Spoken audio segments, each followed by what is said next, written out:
Assalomu alaykum, hurmatli ijtimoiy tarmoq kuzatuvchilari. Kogon shahrida sportni rivojlantirish bo'yicha oxirgi yillarda ko'plab dolzarb ishlar amalga oshirilmoqda. Jumladan 2025-yilda Lokomotiv o'yingohini ta'mirlab, siz fuqarolar uchun foydalanishga topshirildi. Shu bilan birga Kogon shahrining sport maktabida yangi sport turlari ochildi. Chim ustida yangi sport turlari, chim ustida xokkey, 8-maktabimizda faoliyat olib bormoqda. Yon rum kurashi 10-maktab va Berun MFA binosida yangi sport turlari o'z faoliyatini boshlagan. Hozirda jami 25 ta sport turlari mavjud. Shundan 15 tasi olimpiya sport turlari, 6 tasi noolimpiya va bitta milliy sport turi, 3 ta paralimpiya sport turlarimiz mavjud. Bizda Kogon shahrimizda paralimpiya, ya'ni imkoniyati cheklangan fuqarolarimiz uchun ham sport turlari ochilib, imkoniyati cheklanganlar jalb qilinmoqda. Rejamiz hozir opun byudjet mablag'lari hisobidan o'tgan yil 25-yil sentyabrda ikkinchi mavsumida kickboksing sport zali yutib olindi. Hozirda yoshlik sport majmuasida ushbu zalimiz qurib bitish arafasida. Yaqin kunlarda uning ham ochilish marosimi bo'lib o'tadi. Prezidentimizning topshiriqlariga asosan o'tgan yili prezident olimpiadasi sport musobaqalari boshlandi.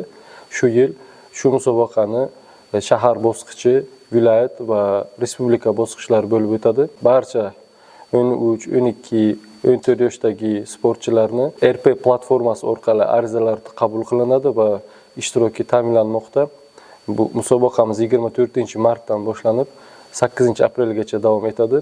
Bunda shahar bosqichida 13 ta sport turlaridan sportchilar bahs olib borishadi. Kogon shahrida 3 ta sport majmuasi bor. Bittasi Lokomotiv o'yingohi.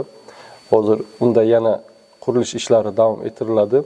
Hozirda yengil atletika, para yengil atletika, futbol va shaxmat sport turlari ochilgan. Orzu sport majmuasi, unda futzal, futbol, yengil atletika va gimnastika, qizlar uchun badiiy gimnastika sport turlari mavjud.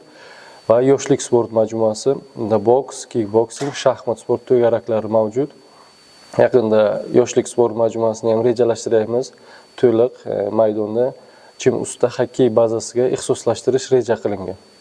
Shu bilan birga sport maktabining murabbiylari barcha umumta'lim maktablar sport zallarida o'z to'garaklaridan olib borishmoqda.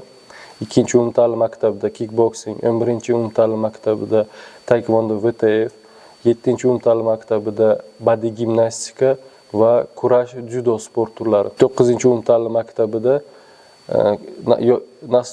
stol tennisi, komanda otish va voleybol sport turlarimiz mavjud. 8-maktab chim ustida xokkey, futbol sport turlarini ochgan bizlar. 6-umumta'lim maktabi, 3-maktabimizda kurash va taekvondo sport turlari mavjud.